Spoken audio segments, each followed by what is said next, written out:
So, welcome back to Matter of Facts Podcast. My co-host is berating me because I'm being a good host and I am allowing the guest to have my chair because he neglected his. Yeah, but you have things you could stack to make a chair. Yeah, I'm not sitting my big butt on any of those cases and risking cracking They're any supposed to be made for that crap. Okay, fine. Hang on. You know, it was making me feel taller. I was kind of enjoying it.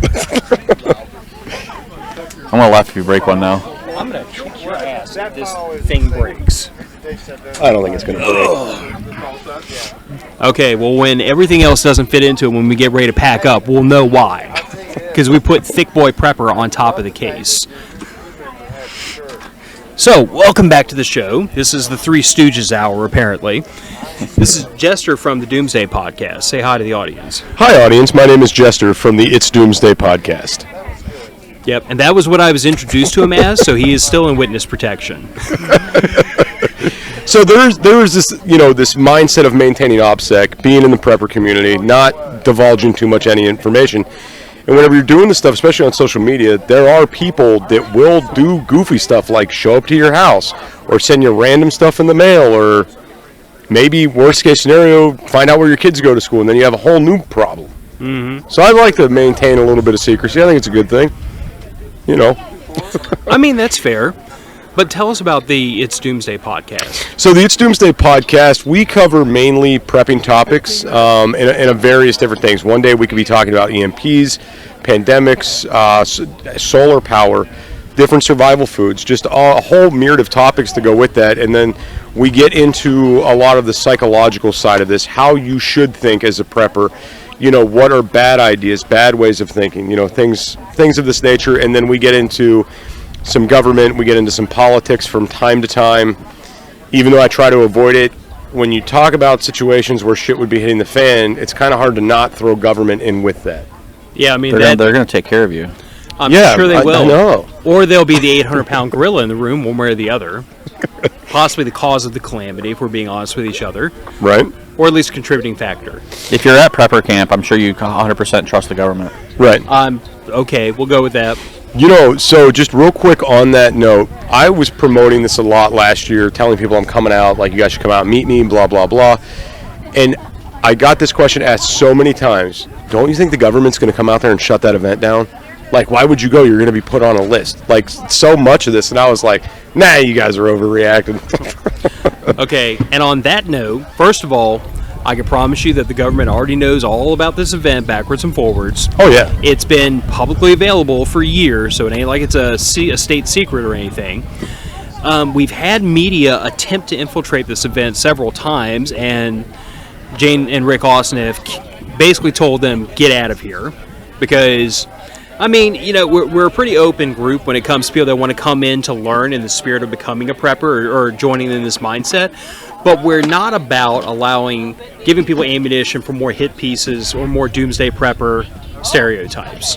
You know what I'm saying? Because, yes, there is an element of prepping that is about the end of the world and SHTF. But there's also an element of prepping that's like hurricanes, floods, tornadoes, job loss, 10,000 other everyday emergencies that happen all the time.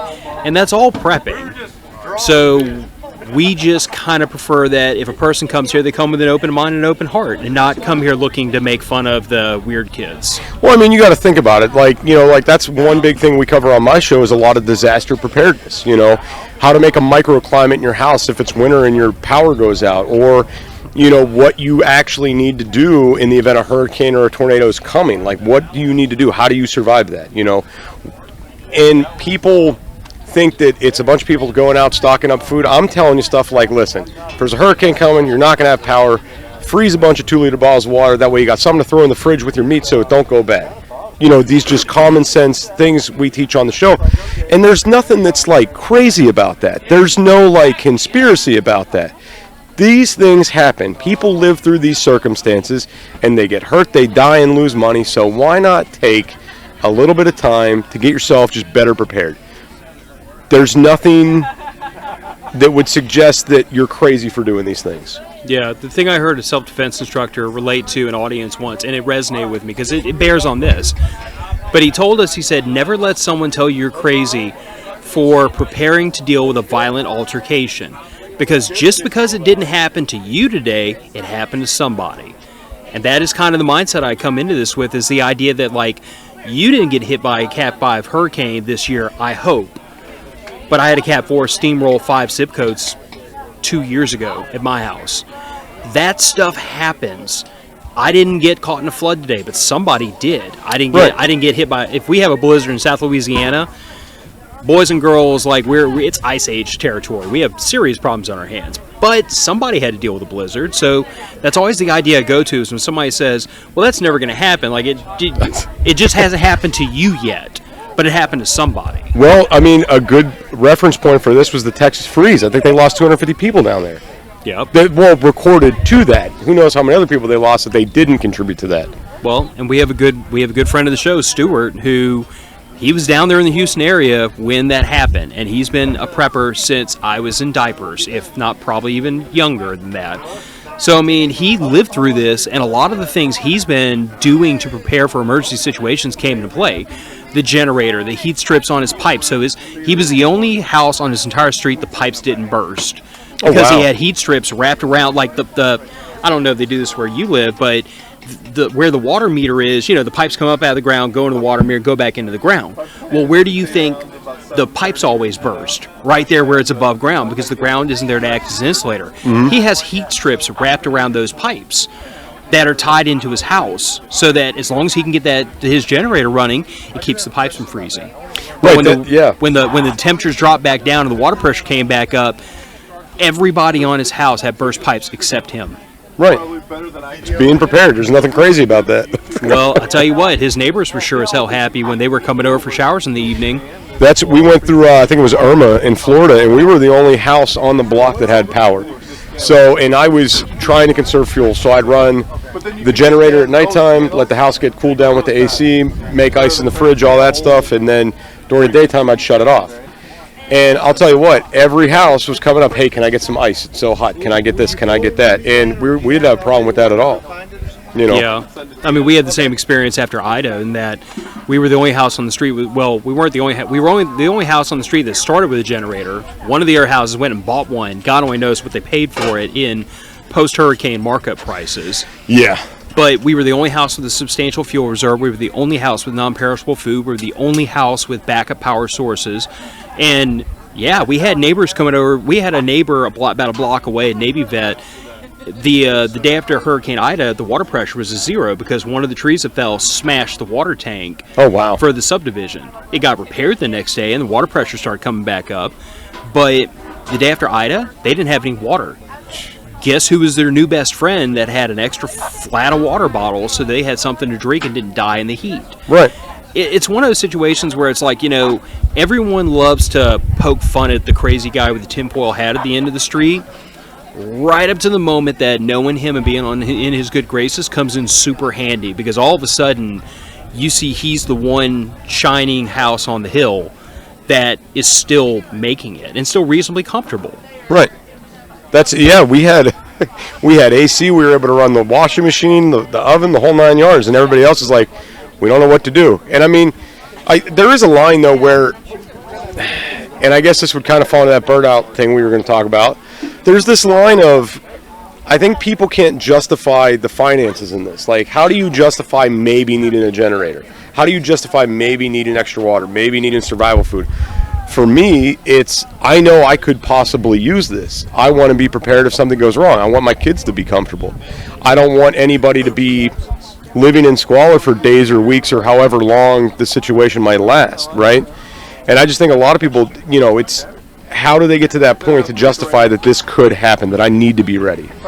I think the other thing, other than finances, I think a lot of it comes down to, it's not even just finances, it's energy, it's emotions. Right. Like, you know, like there's a certain amount of, I think what causes prepper burnout is the fact that part of being a prepper is you're always kind of analyzing what risks are in play, and those risks change over time. Like Andrew and I have talked over the years about the fact that when I first got into prepping, like I had a certain lane that I was leaning really heavy into, and then that lane changed. Like there was a point during COVID when I started noticing some food items started getting bare.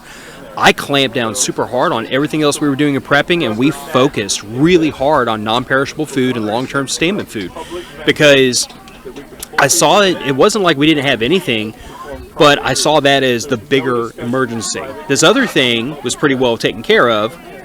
This lane needed some work, and it's only been recently that I've kind of gotten that food stock up to a point where I'm like, okay, now I can reprioritize things a little bit. But that constant exercise of what is the emergency tomorrow that I'm trying to prepare for, that does drain people. It gets to be it gets to be a very emotional topic to swim in the constant doom and gloom of what could happen, and the constant effort of maintaining all those things. Right.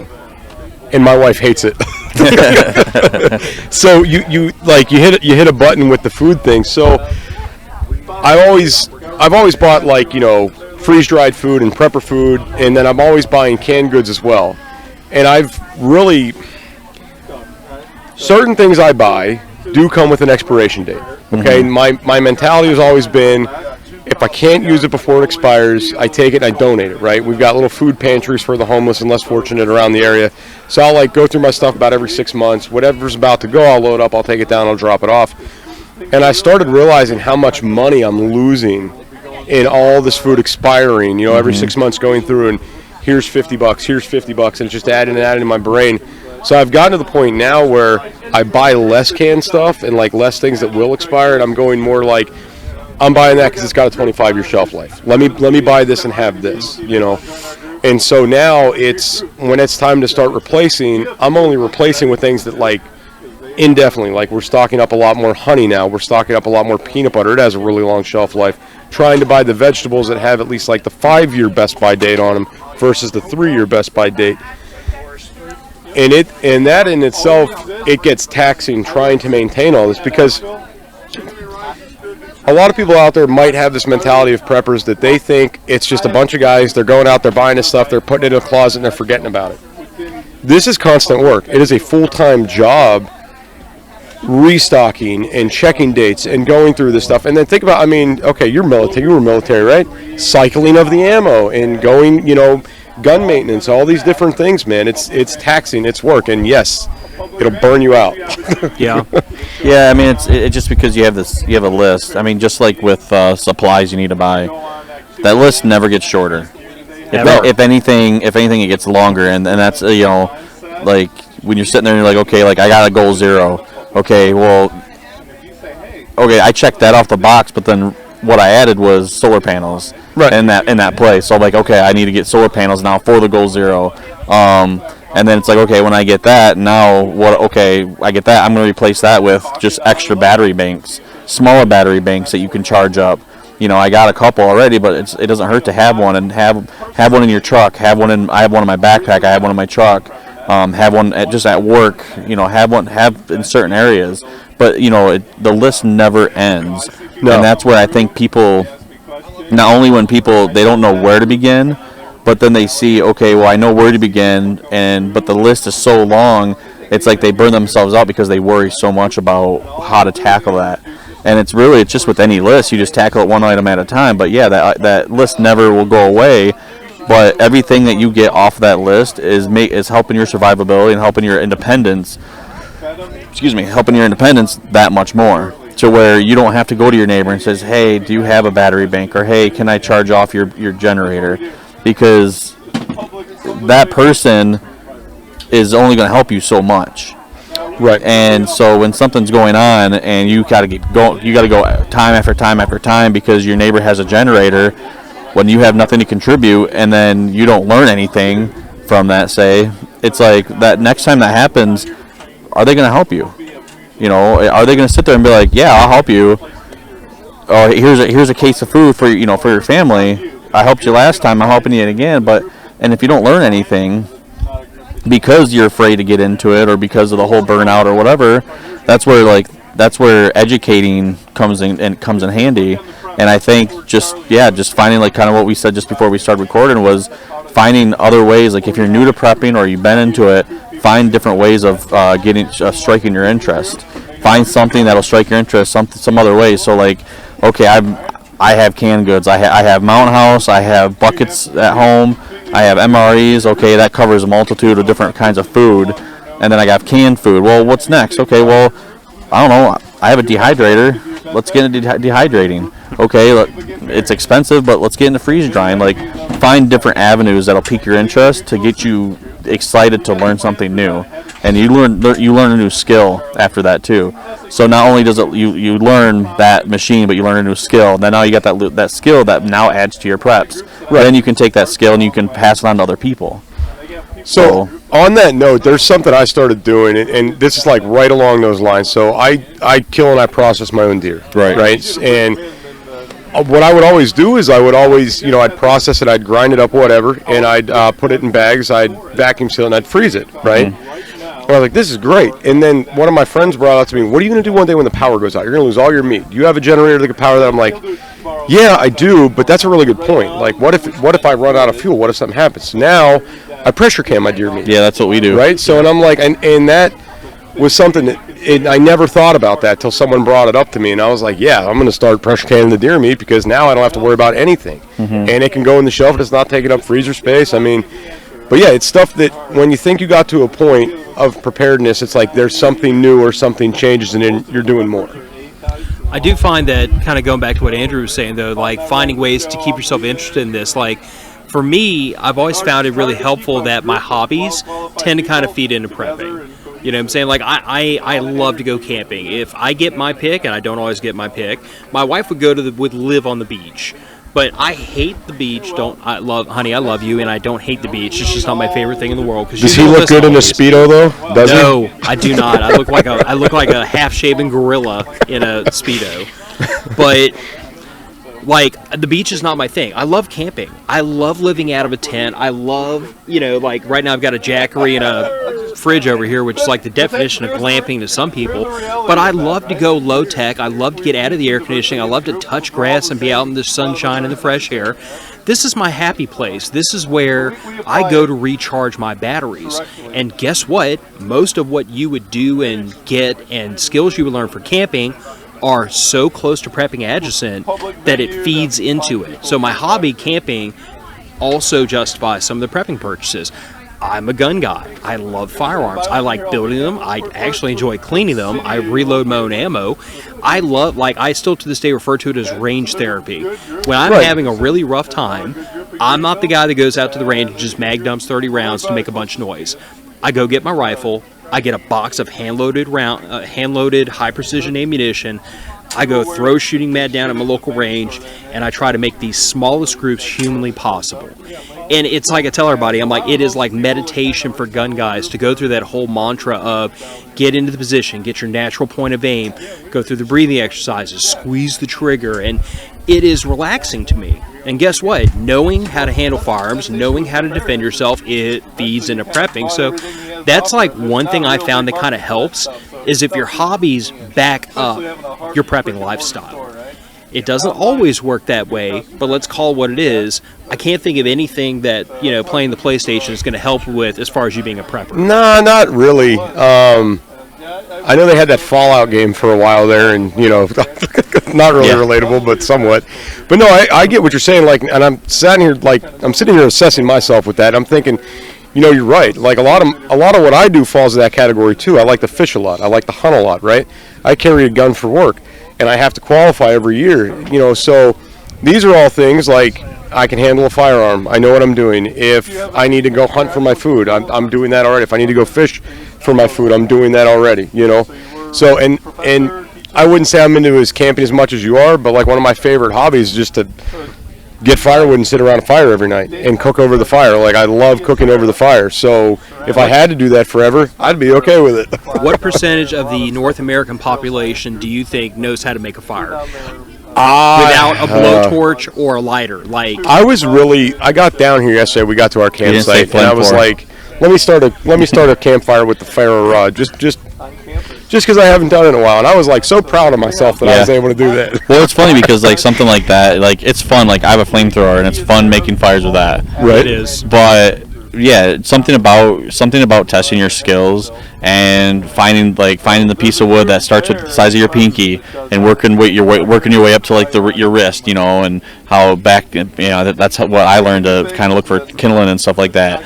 Making a feather stick, like cutting into the wood and having some basswood and testing stuff out, or you have a birch tree, and if you have a birch tree and you're like, okay, well, I heard that birch tree is good for making fire, so you're like, oh, I'm gonna try it, and then or a Dorito bag. I mean, if it's crazy the oils and crap in food, and so you take these things that you've heard of if you've never tried them before, but then and then like once you do it, it doesn't hurt to go back to those skills.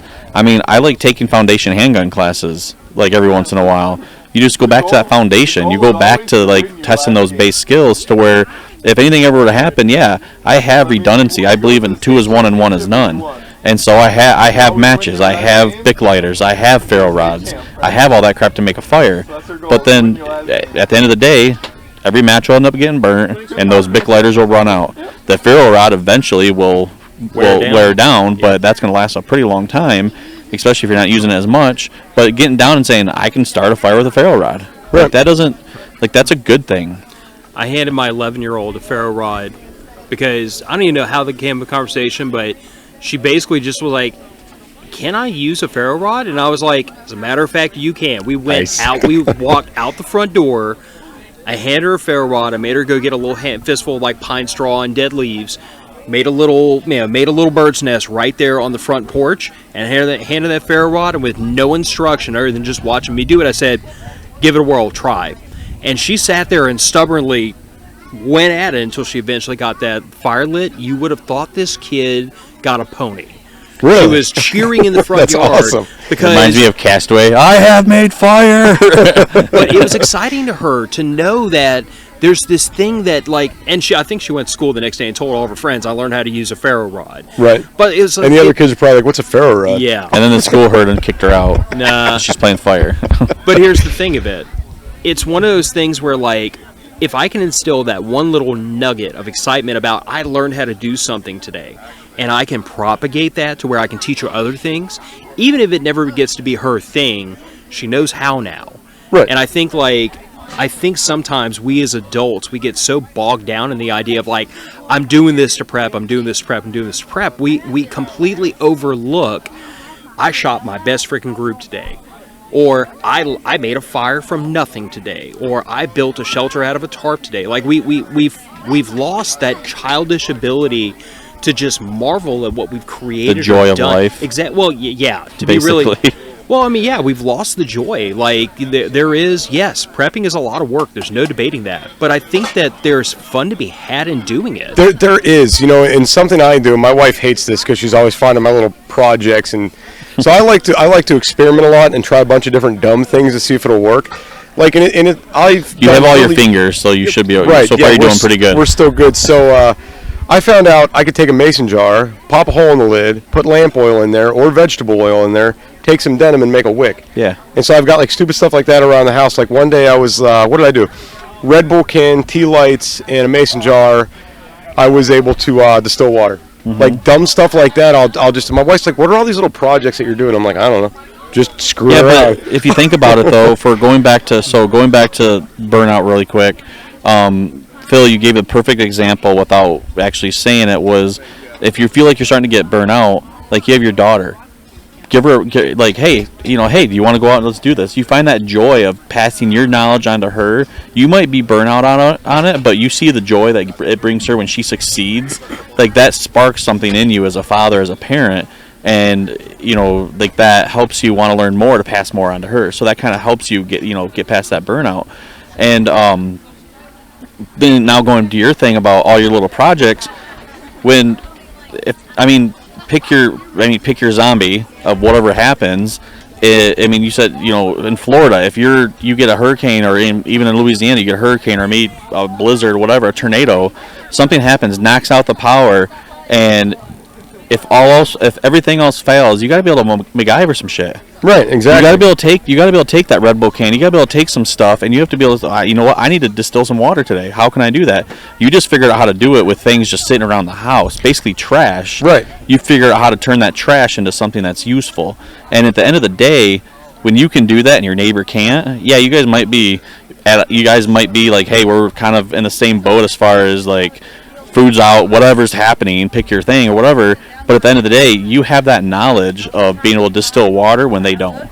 Right, and I'm not one of these like master survival foragers, you know what I mean, that can go out in the woods and do all these different things. But that's like, for the burnout thing, that's something I'm always trying to learn and do. So like, I like to go hiking a lot. And one big thing for me I started doing is I take the little brochures of what mushrooms are edible, what leaves are edible, what can I eat, and I go out and I try to identify these things. You don't come home for like 2 days. Out dead in the woods, ate some poison ivy. No, you got the mushrooms, your wife finds you pants are tied around your head. I think she'd just leave me out there. But no, it's like I want to learn more. Yeah. I always want to further skills and knowledge and ability. That's one thing I push on my listeners a lot is like, don't stop, keep going. Right. Because there's always something to learn. There's always something new, And no two survival situations are ever going to be alike. They all come different circumstances. They're all dealing with different people. They're all going to be different. But there's a general rule of thumb here. You need food. You need water. You need shelter, right? You need certain aspects to survive regardless of the situation. So if you're working on those and you're focusing on how can I make all these happen regardless of circumstances, you'll be okay. Yeah. Yeah. I do think there is something to that the idea of like, what do I have? And it's not even like, I wouldn't say it's specifically a skill, but it's definitely a mindset to be able to survey, this is what I have in front of me, and this is what I need to do, and what can I make useful in this situation? Because like, I run into this frequently, because like, I'm sure like most men, I have a junk collection in the garage. And it's stuff that at one point in time I probably should have thrown away, but I squirreled it away someplace under the workbench because I was like, one day this is going to come in handy. And I cannot tell you the number of times I've walked out into the garage with a problem in my head, and I found just the right mismatch of bolts and nuts and spare wood cutoffs and stuff. And I get the tools and I conjure something up that I need to solve a problem. And it's that ability to think through problems, regardless of what your materials at hand are, that I think is like really, really central to the idea of being a prepper. It is, I have problems. I have to overcome these problems. What do I have that can deal with the problem I have in front of me? And sometimes, yeah, it's a Red Bull can and a tea light. Sometimes the power's out and I have a generator, and that's like the perfect tool for that job. But then you get into ideas like, oh, I'm going to freeze water bottles and stuff it in here, because you and I both know frozen water keeps temperature a lot better than the air that's in a half-empty fridge. That's all prepping is problem solving. And some people have that ability to say, I have a problem, I have things, what things will solve the problem? And some people just don't. They don't have that. They look at it and they say, I see the problem, I don't have a way to fix the problem stays unfixed. A lot of people, they shut down under stress, too. If there's a situation that's uncomfortable, they would rather just sit there and pull themselves away from it than try to figure out or deal with it. You know what I mean? And I look at society as a whole, and I just think that, man, just if things really broke bad tomorrow, there's not going to be many people left, right?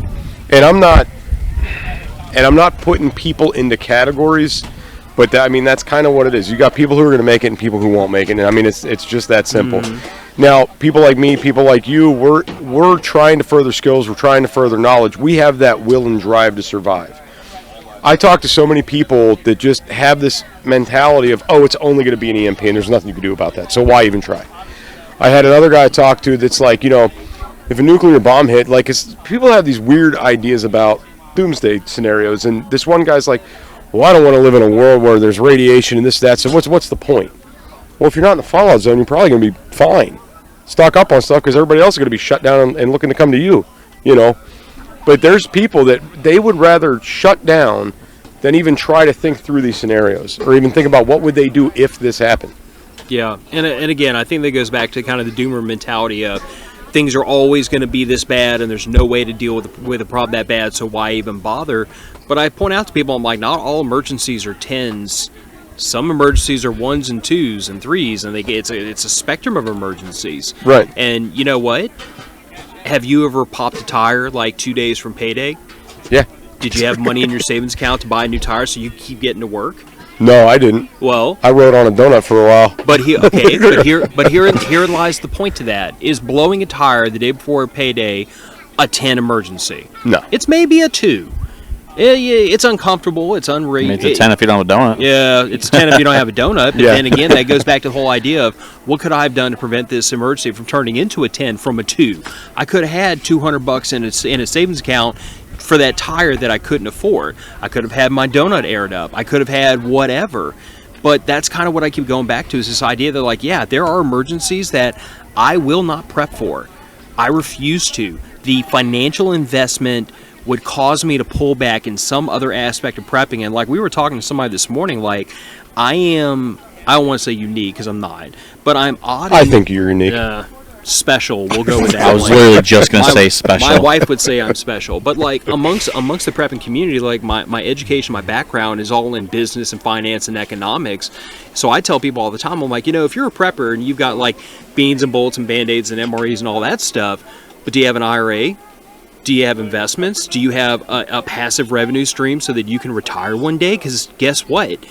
Reaching age 65 and not being able to continue working, that is not an emergency, but it is a life event that every one of us, hopefully, if we stick around long enough, will encounter eventually. So if you have all these things for in case the world ends, but you don't have the IRA in case the world doesn't end, guess what? There's an aspect of prepping you missed. So I always go back to this idea that, like, not all, I don't even want to call them emergencies, not all problems are 10s. No, they're not. But we should prepare for as many of them as we can, unless, like, you're trying to get ready for the EMP that knocks out the entire world. Right. And then you say, okay, in order to prepare for that, I'd have to pull back in something else. That's a more likely scenario. Like, reaching retirement age is pretty likely to happen to most people. So if you don't prepare for retirement because you're getting ready for an EMP, which is less likely to happen, I hope, I didn't just speak that into existence. But like, to me, that's all about balancing all those different emergencies and balancing all those preps and not going all in on this one thing and to the detriment of everything else. So how we talk about furthering skills, and you said, like, we were talking about the financial side of this.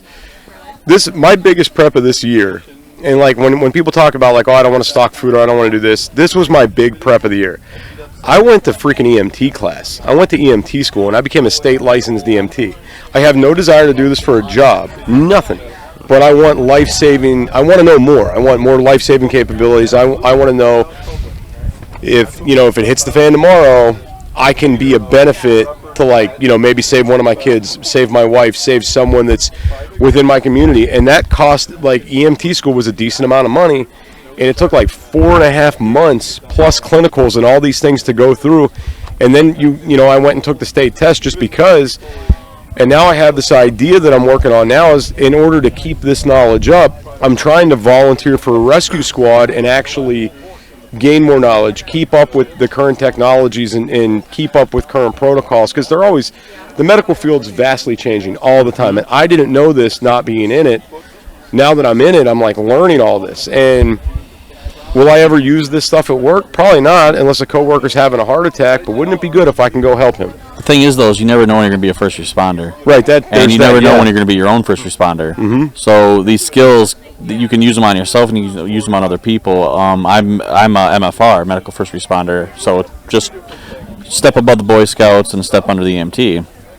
But my work, we're licensed, and there's times where, we get a call, this person's not feeling good, or maybe they got something in their eye or whatever, but I mean, we still got that training. But I've also been there's been times where I've come up on accidents, rollovers. There's times when I was on a fire department for a hot second. There's a time you and your roommate's girlfriend were out to eat lunch and somebody dropped dead from heat stroke. There was we weren't working at the time, and we were at an American Legion just having beers. And all of a sudden, we had someone walk in, and they ran in, and they were resurfaced in the lot.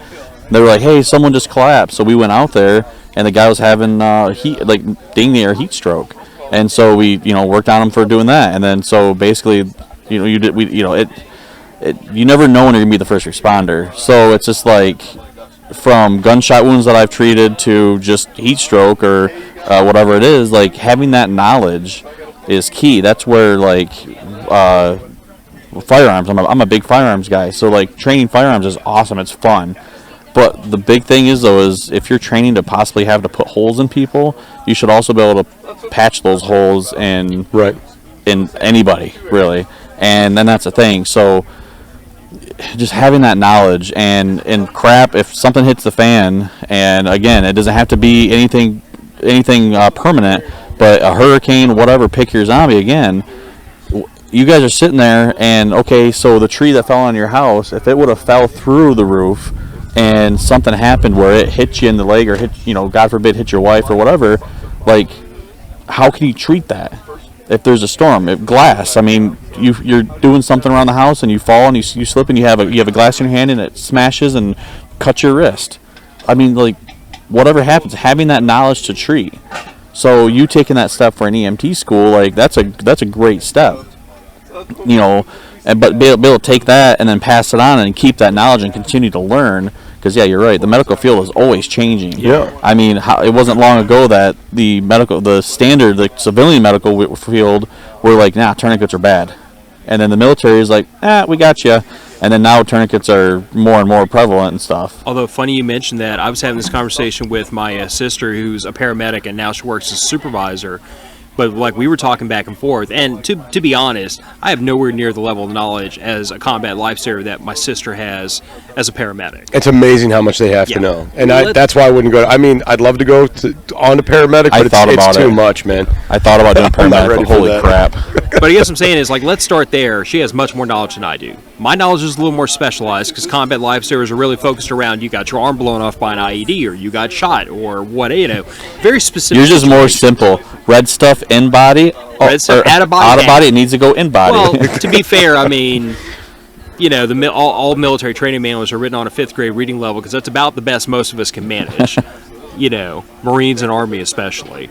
But I look at, she and I have just talked back and forth about different protocols, different gear, different stuff, and it's shocking to me how much has changed, which I guess poses that question of, like, no matter what discipline within prepping is your quote-unquote thing, or even if it's not your thing, it's just something you need, so you're going to maintain it, but the effort to keep up with the changing tide of technology is in itself a cause of burnout. It's something that just overwhelms you when you think about, like 5 years ago, I did this thing was perfect, it was the new hotness, it was the best thing since sliced bread, and now we now know this is not the best option anymore. So now, do I continue to throw good effort after bad and try to maintain this thing, or do I switch over to this other thing? And does that old thing have any value left, or was it wasted money? And that this whole exercise to not just build up your preps and not just maintain your preps, but to re-innovate them as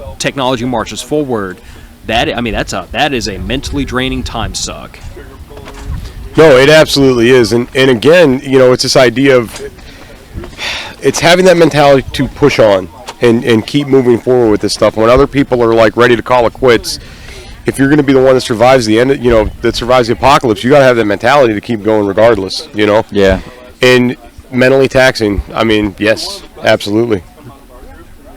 I will say, like, that might be the best footnote I can give to anybody who's suffering from or dealing with burnout or even just trying to stave it off is, like, you have to find your reason to do this, because it's an investment in time, money, and effort, and there's no way around that. Like, for me, my motivation is always going to be, there might come a day when my wife and daughter meet their end, but it is not going to be while I stand there over them and say, I'm sorry, honey, I just couldn't feed you today.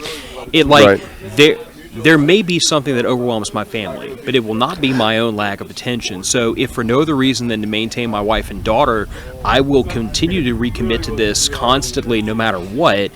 But even if you don't have that driver, let's say you're single, let's say it's just you and a girlfriend or whatever, like, you have to find the fun in this, or you have to find your motivation, something that's going to continue to drive you forward. Like with Andrew in firearms training, because you've done a lot of that recently, I know it is the love, it's the pure love of learning and pushing that skill set. Because like you and I have talked a lot about the fact that, like, yeah, I was enlisted a very long time, about 50 pounds ago, and I learned a lot of really interesting things in the military, and you didn't serve in the military. But at this point, like, your knowledge of firearms and tactics and training and CQB and all these different skill sets rivals most people I know, because you enjoy the process of learning. And it is that hunger for that next bit of knowledge, that next class, that next skill set that I feel like continues to drive you forward. And we all have to find that one way or the other. Like the new way to can your food, the new solar whatever, we have to continue to look for that thing that's going to drive us forward to continue to innovate and get better at this. Because if we don't, then we're going to stagnate, we're going to get bored and frustrated, we're just going to say to hell with it. You know, my biggest motivation, this is going to sound horrible, but just for those of you guys out there that need a little push, just go to Walmart and look around and look at the people, and that's all you need. That is all you need. One of my biggest reasons for prepping is I'm terrified how people will react in any given circumstance, and frankly, how stupid people actually are, and what could come out of that, right? So just take a ride, go to Walmart, take a drive out during rush hour traffic, and just see what people are doing and how they're acting. And imagine this is a normal day. This is normal circumstance. Nothing's Breaking Bad yet. No, my biggest thing off of that is if you want to take that, multiply, or now go to Black Friday. Oh God! Like if you want to think about what would happen if crap hits the fan and there was no more, like, hey, we have this food and that's it. I mean, look at Black Friday, the crap that how crazy people get with that. Now imagine that just with it's food instead. Listen, I'll tell you what, and I don't know other parents' mentalities out there, but I will kill to feed my kids, and I'm sure a lot of other parents feel the same exact way. Yeah. And when their cupboard's empty and their kids, their stomachs are growling, they're crying because they're hungry, they will kill you for a loaf of bread. Yeah. I mean, that's what it is. And I know you said, you carry a gun for a job, so I can extrapolate that to assume I know what employment you're in, but like, I watched Hurricane Katrina unfold in front of me. I was in Louisiana National Guard at the time, and the way the short version, long story is, I watched New Orleans turn into the third world and eat itself over the course of 48 hours. You know, the power went out, the cops weren't in the streets, the hospital shut down, there's floodwaters all over the place, and people turned into savages. I mean, like, I had just come back from Iraq and seen a war-torn country, and then it happened just across Lake Pontchartrain from where I live now. So, like, your Walmart is my post-Katrina New Orleans. I looked at that and I thought to myself, I'm like, if this is what things could ever potentially be when law and order truly does break down, if this is what I have to look forward to for my neighbors, I have work to do. So, like, I feel like everybody who gets into prepping, there is some great calamity they live through, and it's been as varied as what I've experienced compared to a friend of ours who she just grew up in poverty, like abject poverty, and because of that, she's learned what she has to do to feed a family on a shoestring budget and what it takes to just get by. And poverty was her zombie. Hurricane Katrina was my zombie. Blizzards are his zombie. And I feel like if you can't find the joy in prepping, if you can't find the joy in just pushing your skill set, you need to figure out what your zombie is, and remember that zombie is always one bad day away from happening. You know, I gotta say, I think my dad was my biggest driver for my prepping because he didn't do anything in advance. He was very he was never proactive. He was very reactive, right? So I grew up north, foothills of the mountains, and we wouldn't split firewood till it would be in the 40s outside. Oh, great. You know, the air conditioning wasn't allowed to be turned on till it was August and it was already 90 degrees.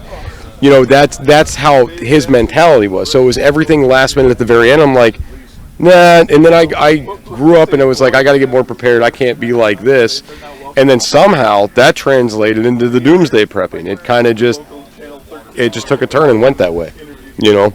Yeah, I still to this day credit my father with a lot of like the prepping knowledge I have, even though he would never call himself a prepper. And I joke with him about that all the time because I tell him, I'm like, you do realize that like 75% of the things that I'm into are because of you. Right. Like we grew up on the Gulf Coast in East Texas. Hurricanes are a thing. I remember having the big bin of hurricane food. I mean, that's just the way we live down there. And having batteries for your flashlights and having bottled water. That wasn't prepping to us. I didn't even know there was a word for it. I just figured people were supposed to do that kind of stuff because, you know, hurricanes happen. And to this day, my dad he will never characterize himself as a prepper. But I say on this show at least once every couple of months, yeah, this and the other. I learned that from my dad when I was young, or I learned that from my mom, because that's the way we were raised, was with this idea that just because the sun is shining today and today's a pretty day, tomorrow could suck. Right. So, I mean, like, give you a perfect example. What's in the back of my truck right now is a raincoat, a vest, and a heavy jacket. I know what the weather forecast is supposed to be this weekend. It's supposed to be like this all weekend. That's awesome. But do you think I'm going to drive 650 miles without a raincoat and a heavy jacket? No. Nope, because my father would kick my butt when I get back down home. Because he taught us better than that. He taught us expect things to go wrong and have a plan to deal with them when they go wrong. Because even if plan A fails, you are already better off than if you didn't have plan A and plan A was figure it out. Plan B or even plan C should be figure it out. But plan A should not be, we'll just see what happens. No. I agree 100%. Yeah. So is there anything else to chuck in here? No, where can people find you? You can find us everywhere. It's Doomsday Podcast. The social media platform we utilize the most now is Clapper, which is just me making stupid videos. Some of it's prep related, some of it's not. And then the podcast can be found everywhere. Spotify, iHeartRadio, Apple Podcast, YouTube. Just It's Doomsday Podcast. Okay. Well, cool. Well, hey, thanks for sitting down and talking. Thanks for having me. Yeah. I always love a good conversation. 10-year anniversary of Prepper Camp. So yes. Isn't that wild? Yeah, it's crazy. So, yeah. Thanks for sitting down. Yeah. So Matter of Fact's podcast is going to head out the door. It's 4:30 local, and I am almost positive there's some kind of mischief we should be getting into. I don't know. I'm thirsty. I mean, I've got bourbon right there. That answers. All I got to do is say the word. Word. Yep. All right. All right. Goodbye, everybody. See ya.